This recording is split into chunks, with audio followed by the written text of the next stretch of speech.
Welcome to the Human Everywhere podcast. I am one of your hosts, Jason Batt, and we are glad you're here for a very special episode where we are tackling current events as they're happening right now and how they affect the space industry, policy, and the human lives that are represented in space right now.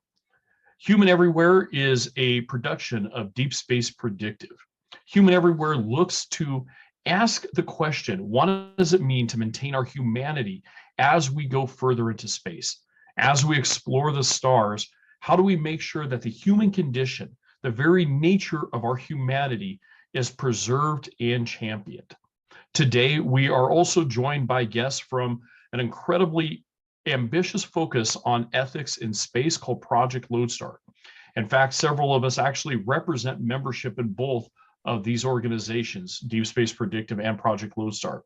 As we're discussing current events, we want it to be known that while we represent these entities as membership, the comments, the opinions, the statements that are said during today's podcast do not represent those entities themselves, but only the opinions of the individuals making them.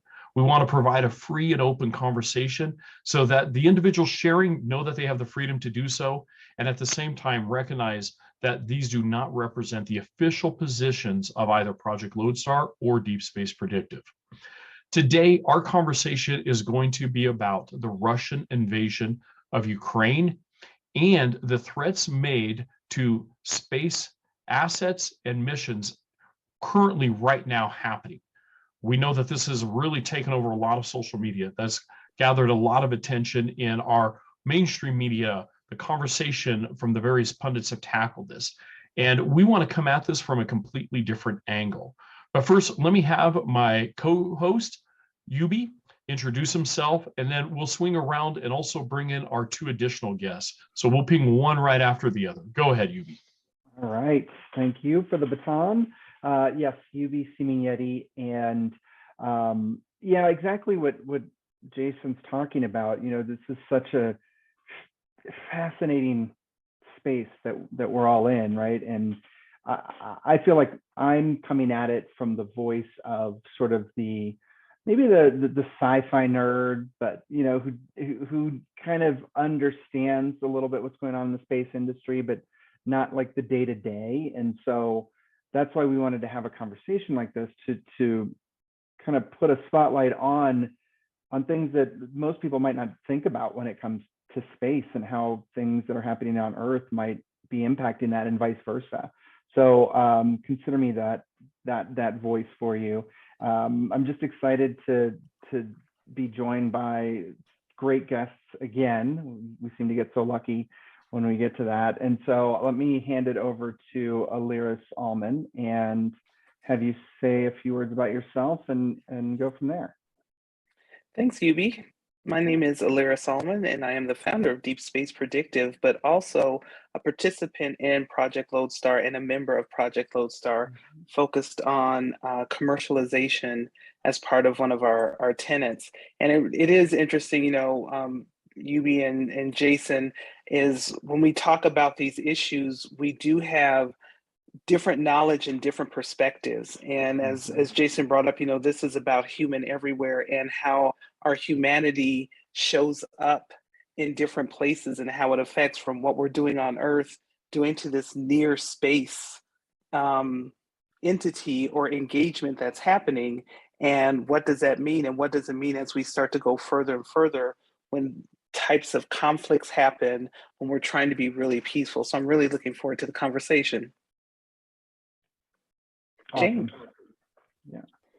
I'm Jaym Gates. I'm one of the founding members of Project Lodestar. My background is more on the narrative and propaganda side of the world. I have participated in the Atlantic Council's War in Space and published a couple of anthologies with some fantastic co-editors about strategy as explained by science fiction and fantasy.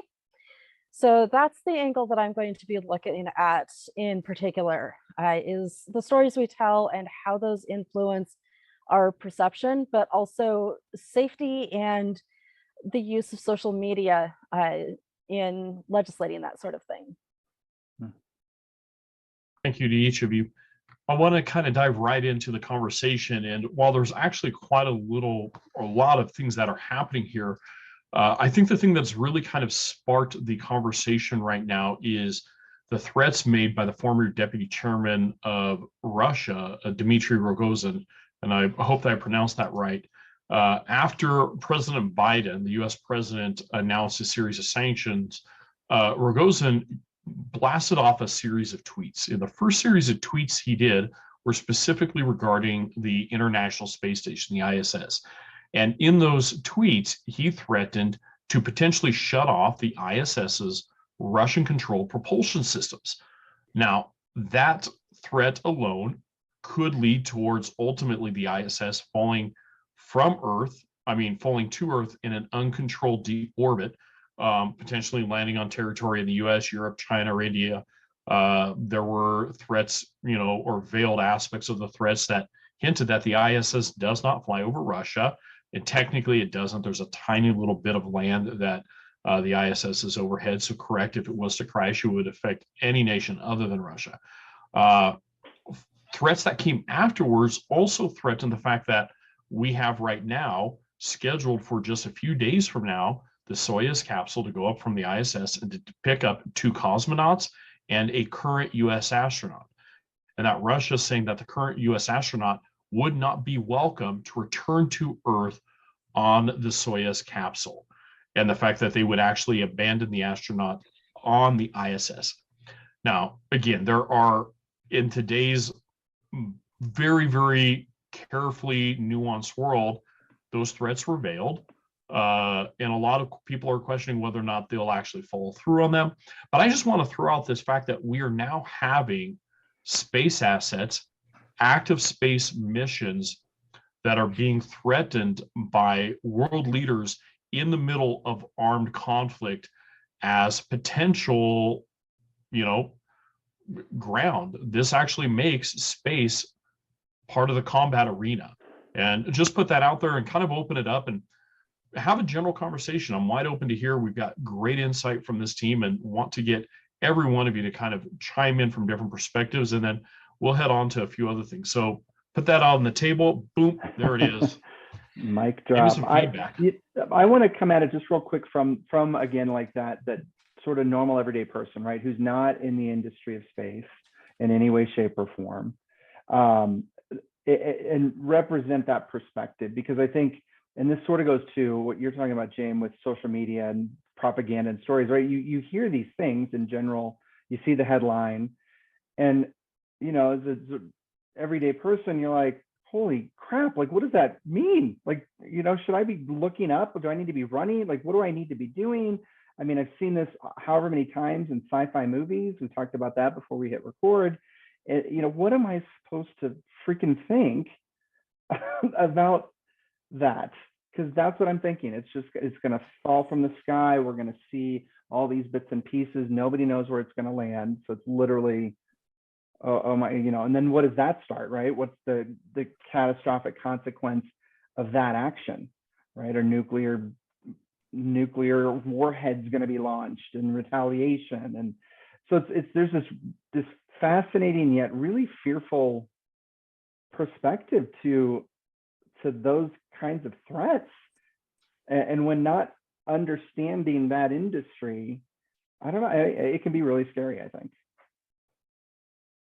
I want to kind of throw in something from, I reside here in Colorado, which is home of U.S. Space Command. But as we know, in the previous U.S. presidential administration, we established the U.S. Space Force. And it's a distinct branch of the military, specifically focused on understanding and defending our assets in space and recognizing the fact that space is now a new arena for warfare and conflict. It just isn't something that's out there. Everyone on the planet, most countries in the planet have some kind of asset in space that they want to protect. And as we have built the International Space Station, it becomes those people who've made the agreement to do that, to protect that as well. So from a United States perspective, we recognize, I won't say we, the United States recognizes that this is also a new arena for conflict to happen. And now it really is looking at that in real life. Jaym, I'm really interested to get your perspective given how you've looked at this in so many different perspectives, in your work. I think one of the most interesting elements of this, and listening to Yubi talk about it, in a lot of ways, the general population is kind of divorced from the entirety of space right now. Like back in when a man on the moon was this big thing, it was a national passion. Everyone was excited about it. It was a source of national pride. And now it's the area of billionaires. And it's really very interesting to hear some of the conversation going on prior to this about certain people going into space and whether or not that had become a thing for a certain class and not for everyone else. And now we're starting to have this be a very specific, very impactful thing to people who will never probably have a reason to go out into space. But there's not that much of a firsthand awareness of even what the stakes are. How many people know who the astronauts on the space station are these days?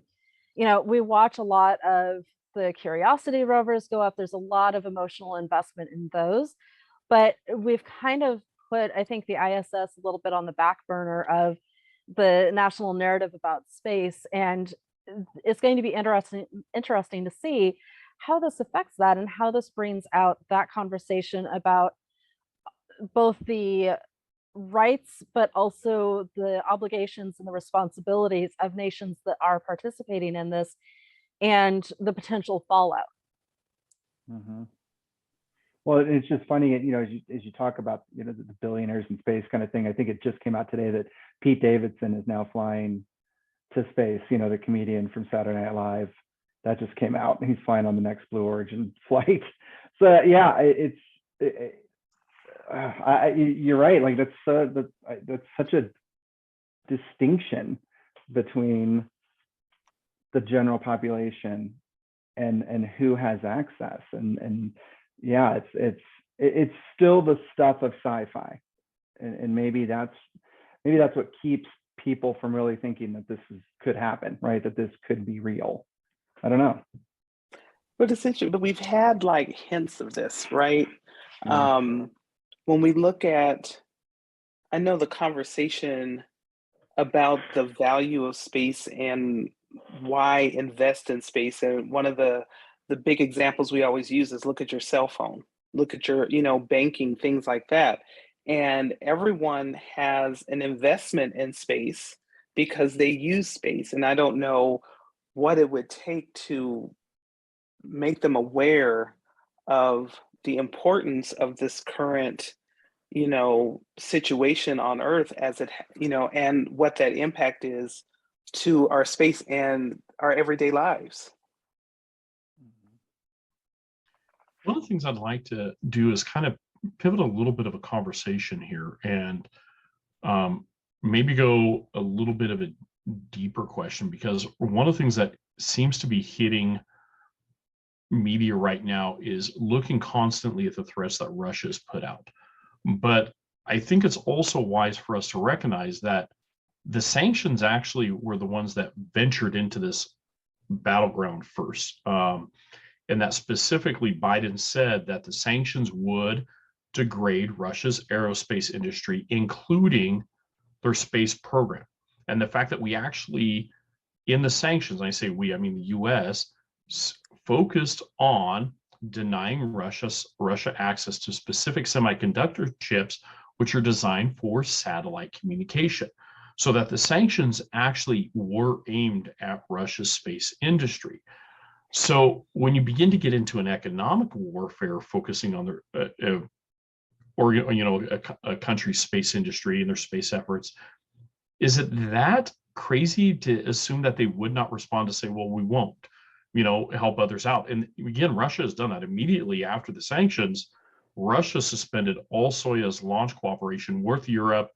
Began to withdraw Russian employees across the ESA. has halted, various contracts and launches. Um, it's curious to me though that this started as an economic war, and I'd like to get some of your guys' input as to, at the question at hand, where do we begin to say this was going too far? I mean, I know right now we're in the middle of wartime. We're U.S. citizens, even though we are representing international groups here. And it's probably not always the best to criticize your own government, but I'm curious about the fact that we treaded into this ground first.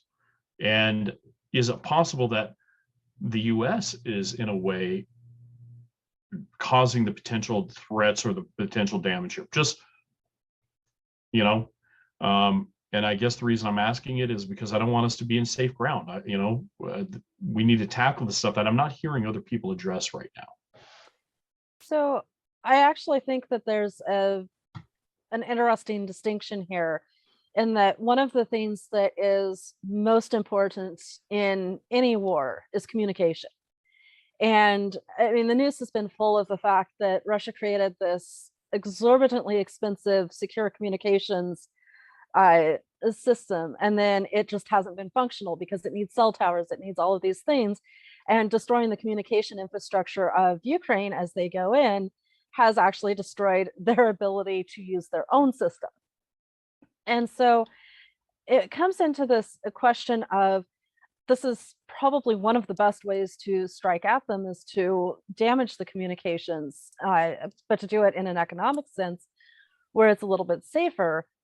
But then you also have the perception of space so far, which is this grand humanitarian venture that unites the world. And we mentioned this a little bit before we started recording, that this has been a thing that humanity is supposed to be coming together and reaching out into the wilds of space, the final frontier, the place that has so many dreams. Like it's the romantic place that we all dream of someday going to, whether that's because, of necessity, for adventure, whatever the case. And so you have two very different viewpoints here of the hard, cold facts of war and economic sanctions running up against a humanitarian and mythological almost space. And that's going to be a problem because we don't have any of those sorts of frameworks in place. It's very much like the internet in the early days. We went into the internet with nothing, no framework supporting it, and we've been playing catch up ever since with kind of disastrous results. It's interesting. I think this goes back to how people perceive space, and that it is this something else. I loved how you added the mythological perception that we have of space and what it can do for humanity, especially since we always are trying to bring the awareness of space to people on Earth and how it aligns with our vision of what we believe to be our best selves. And now it's getting challenged. We look at the things that people are doing and countries are doing, which is what we always do when there's a conflict. We put our things to protect us. We go back into our corners of, let me protect us, let me protect what I've done at expense to everyone else. But I think this conflict is going to force us to really start to understand what it means to be bigger than what's happening on Earth, because this is where our ideals live now. And how do we connect to that? And maybe the fact that, Russia has said we will bring the US astronaut home is a small step in that direction. We don't know what's going to happen when they land, but they've made the step. Okay, maybe in their minds, we can say, or we can believe, because we don't know, that we did make this promise. So at least let's take this one step of fulfilling that vision of unity in this cooperation that we started, and bring this astronaut back, because this is what we pledged to do in support of this ISS mission. Now, what happens after that in the next phase, we don't know, but we can at least believe in this one effort. Well, and I think to circle back to Jason's point about, well, hey, was it the U.S. who sort of, shot the first shot? And was that a mistake, right?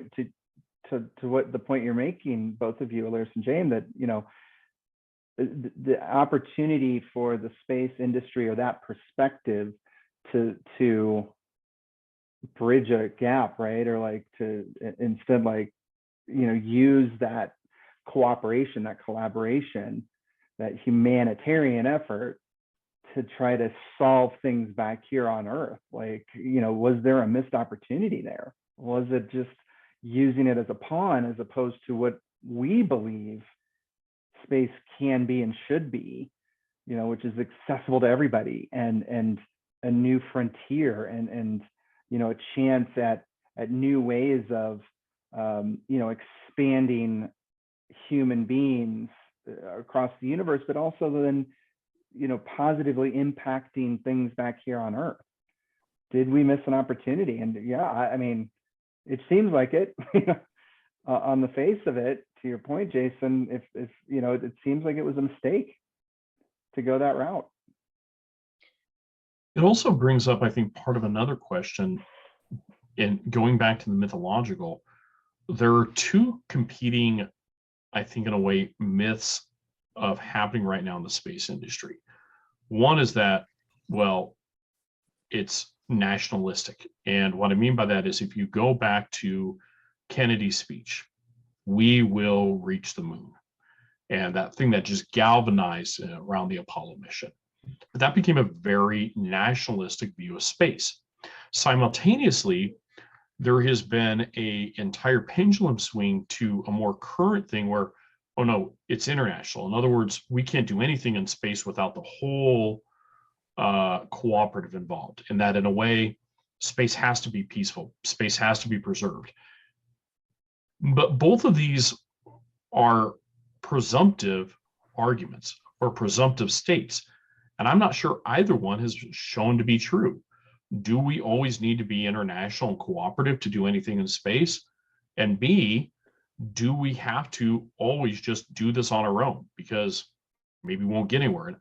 I just want to bring that up because I'm not sure that we've actually slowed down to ask or even address what are our presumed mythologies that we are, and I'm using James' word, and again, it works into my world. What are the presumed mythologies that we are basing critical life decisions about humans on because we haven't, poked and prodded at them? One of the things that we're seeing significantly changing in this current conflict is that for years, at this point, decades, Russia has been seen as essentially the ultimate in the propaganda machine. They are the ones who know how to control the narrative and tell the story.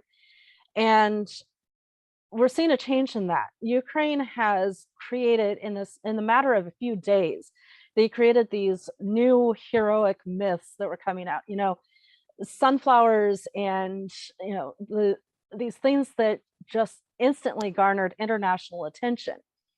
And Russia had not been doing particularly well at that. And I think partly because it caught them off guard in how much of a romantic response humanity would have to that.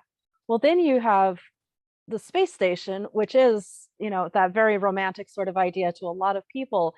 And they come at it and they go, this is where we can really hurt you. This is where we can get past the, oh yeah, this isn't commercial, this isn't governmental, this is a symbol and we are going to go after it. That's a very powerful narrative choice for them to make. And yes, I think the US definitely had a part to play in it going that direction, but it was a conscious choice to specifically take that and go after a thing that is so visible and so emotionally powerful to a lot of people. In a lot of ways, that's a more deadly threat in a sort of story sense than nukes or something, even chemical weapons, because there's, as mentioned earlier, there's a random effect. You have no idea where it would fall. It could fall anywhere, and that's part of the power of that threat. But also this is the symbol of us getting along after the Cold War. And there are a couple of generations that I suspect are taking that really hard on an emotional sense, where this was a symbol of safety. And Russia essentially is saying, yeah, no, bye. This is going away. We're not playing that game anymore. Mhm. And I don't even know if I've got a direct question on this, but Jaym, I think you're doing a really good job at keeping us aware of the symbolic nature of this conversation, because I think that's really what we're dealing with here. Will our astronaut likely be okay? Yes.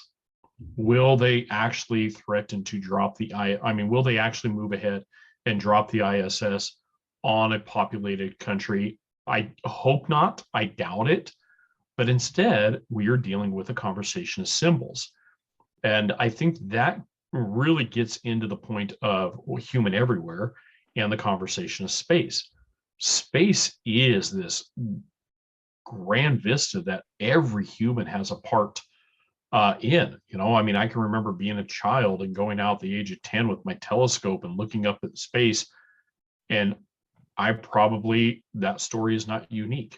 That's what everyone goes through. And so when we begin to threaten a shared symbol, that really begins to affect us. It's interesting. We had Frank White on about the overview effect. And I think I kind of want to lean into a little bit of some conversation here, because he goes from the other angle of looking down at the Earth from the astronaut perspective. And that becomes a big symbol. In a way, we almost have an underview effect of looking up at the stars and tackling and they're poking and threatening that symbol. But this is what's a little bit why what we're doing is so important, because in the conversation of space, too often it becomes the realm of the engineers, the mathematicians, and we often end up dealing with the hard aspects of it. And there's nothing wrong, because ultimately you've got to have rockets to get to space, but we forget to have the conversation that what ultimately we're talking about is a great symbolic tapestry upon which the human soul, no matter whatever nationality you come from, the human soul literally gets formed under. And I think it's really critical to have that perspective. So I appreciate where this is headed, because I think we're really kind of mining something here that is often ignored in the conversation of space. Well, it's interesting you say that, Jason, because when you look at where space is going, with the intent of opening space for all, whether it is the realm of the billionaires, it's taken it one step down from nation states. The next step down is commercialization, which is the promise of space, is that anyone can be a part of it to some degree. The billionaires can go up and provide the vehicles. Rich people now can go and have a seat on the plane and experience space for 30 minutes or less, but still they're experiencing space. And now we have these other commercial startups that are starting from people's garages and bedrooms and things like that, that are able to access space as well. So there is a promise of greater participation that's just around the corner, that's starting. It's not even around the corner, it is starting now. And does this type of conflict start to dampen that progress in that direction? And do we now have this, space becomes this military zone, or it is in the conversation instead of the conversation of how do we open up space for everyone to participate at so many different levels? We're about to build this commercial commercial space. It's starting to form and engage, and now will it go in the direction we hope it would go based on the mythology and the wishes of humanity? Or are we going someplace else? Does this stunt that growth? Well, it's interesting because I feel like we would probably tend more towards letting it dampen progress. But I feel like we're at a point where we can help shift that to go the other way, even though, yeah, it's a conflict, right? It's a bad scenario. It's not, it's not taking us in the direction we'd like to go, but in the grand scheme of things, maybe what it helps do is make space more real for us, so that we do say, you know what, we actually have to think about this more seriously than we have before, right? It's not the stuff of 2001, 2010 movies. This is actually real. This is happening to us today. And the only way that we're going to realize the vision of it is to not let it dampen or scar or prevent us from getting there. I think, and that's why I think this is the right time to have these conversations. Shameful or shameless plug. What do they say? Shameless plug for the podcast, Human Everywhere. But like to have these conversations, because it does make it real. Like, it is real. It's real, right? And the ISS falling somewhere on the planet and potentially killing thousands of people is real. Like, space is a real thing, and we've got to start taking it seriously by bringing everybody into the conversation. And I agree with the phased approach, Alires. I mean, that's how it works, right? Nation states, billionaires, like, we're getting closer to the general population being involved. So maybe taking incidents like this can help us really start to take control of the conversation. Because I think maybe that's what's been missing too, right? It's just kind of been there, like the stories happen, but there's no like trying to take it in the right direction. We kind of just let it go. Something interesting that my partner brought up recently when we were talking was that, in a very real sense, this is the first time in a long time that we've had kind of a sense of new mythology and looking toward the future. What I'm really hoping, and maybe this is optimistic. I'm not generally an optimistic person, but I have my moments. Maybe having these conversations and galvanizing people. We've spent a long time without hope, whether that was because of the pandemic, because the rise of fascism around the world has been absolutely, it has been worldwide. We have been dealing with so much of that, and that feeds on a lack of hope, but it also destroys hope. So if we start having these conversations, it's not implausible that people will go, no, I grew up dreaming of doing this thing. You're not taking this away from me. I have had enough. And I think we're starting to see a lot of people saying, I have had enough. I don't care what it costs me. I have a friend in Ukraine who has said, I don't care what it takes. We are not giving up. We are not going to let this be taken from us. And maybe that's going to be a catalyst worldwide for us to say, yeah, no, we're not giving up on the future. We are taking this back and taking control of it. Yeah. I support your positivity, Jane. It'll be great. And that's It's what we my all one positive moment for the year, so I've got to really lean into it. Wow, we're only in lean March. on in. There's going to be more. Well, as we near the end here of our time, and to be honest, this conversation will probably go for about 4 or 5 more episodes. It's a hot topic issue. And to be honest, we've actually drifted into territory that I think undermines or actually undergirds some of the larger conversation that the pundits are having. But as we're coming down here the last few minutes, I kind of want to go around and just get everybody's kind of final thoughts, conversation really on, what can we do right now? And I think coming back to our question of human everywhere, Project Lodestar and ethics, how do we make sure that we keep human central in this conversation? If by some pure random chance, someone who actually has decision-making authority were listening to this, what would you tell them to say, this is what we need to do to make sure that the decisions in front of us, we keep the human front and center and we recognize that the human is critical everywhere we go. That is I know, big question. Should I give everybody Yeah. seconds? No, Because I can no. vamp for 30 more seconds. So just as a note to kind of give everybody some more information, if you're listening to this, you can visit Deep Space Predictive online, deepspacepredictive.com. You can also visit Project Lodestar at projectlodestar.space. At Deep Space Predictive, you can find the Human Everywhere podcast. We are available on Google Podcasts. We're available on the Apple iTunes Store. We're also available on Spotify. Huge thanks to Yubi, who does all of our engineering, our posting, and all of that great work. We've been very, very happy with the incredible first few episodes, the response we're hearing from people.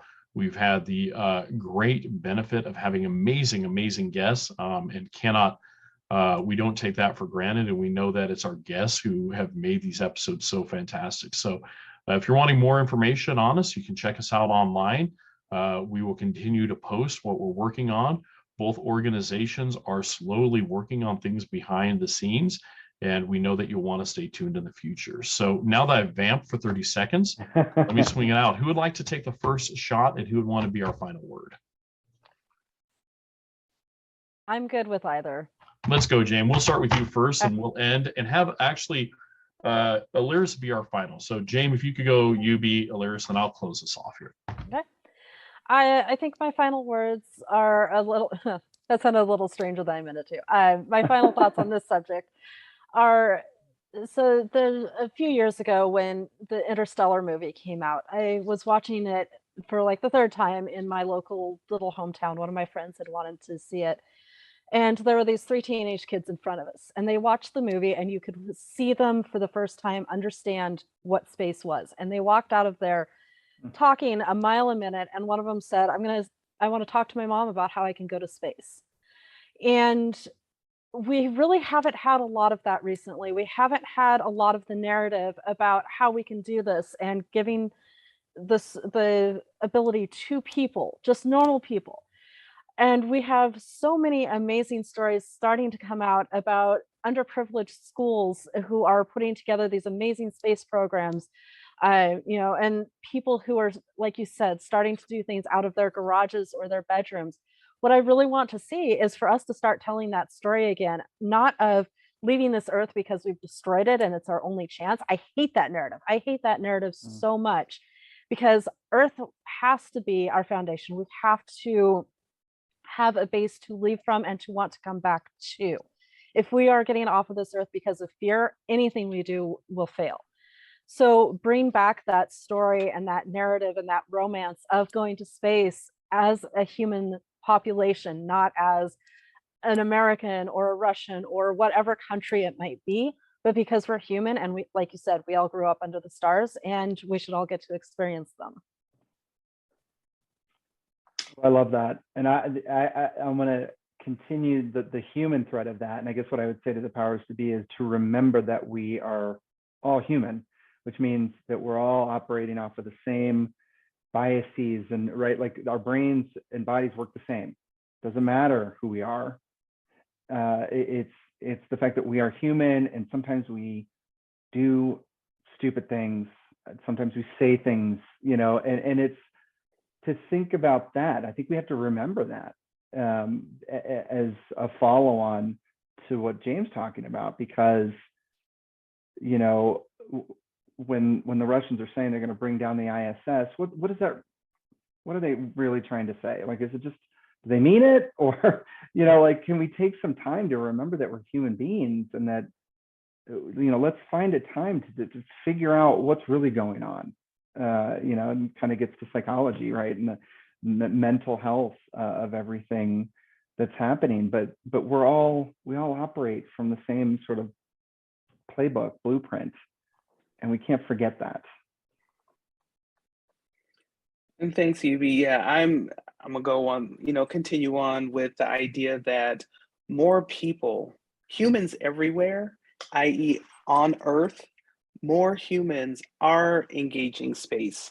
They are looking at space as a possibility of living, working, engaging than have ever engaged before, because they now know that they have a shot. James, as you were saying, people of all walks of life, all nationalities indigenous to industrial, are engaging in space and opening and talking. And we want to make sure that that conversation goes in the right direction and doesn't get marred by the conflicts we have on Earth. We want to keep that hope with so many people now in the conversation, and it's going to give us practice in how we work with each other. And let's not lose that opportunity to really engage all the humans everywhere in our pursuit of space. I guess as I bring us all to a close, I think the one thing that I would encourage anyone, whether you're a decision maker or you're not, is walk outside and tilt your head up and look into space. It is an incredibly humbling experience when you recognize the vastness of this universe, when you recognize the long scale of time that it has taken for us to even take in that view, and that our decisions matter. The decisions that are happening right now will not just affect the lives, but will affect generations to come. And that everything we do, space has an ability to remind us both that we are incredibly insignificant and simultaneously that we have the ability to be incredibly significant. And so I think as we keep ourselves focused on human everywhere, I would just encourage people, take a look out at the stars and try and listen for what they're saying to us. So thank you each to everyone here, Yubi, Alires, Jaym. You guys bring just absolutely incredible perspective, and so appreciate all that you guys have brought to this conversation. I know we're not even close to finished with it, and I know that we will hope to have many more episodes with Project Lodestar and Deep Space Predictive. Again, as I said up top, the opinions expressed in this last episode do not represent those of the organizations that we possibly share membership in, but are simply the opinions of the individuals themselves. So to thank you to each and every one of you, and thank you for our audience. If you get a chance, make sure to like, subscribe, post a review, anything you can do that helps us build our audience. And we'll see you next time on Human Everywhere.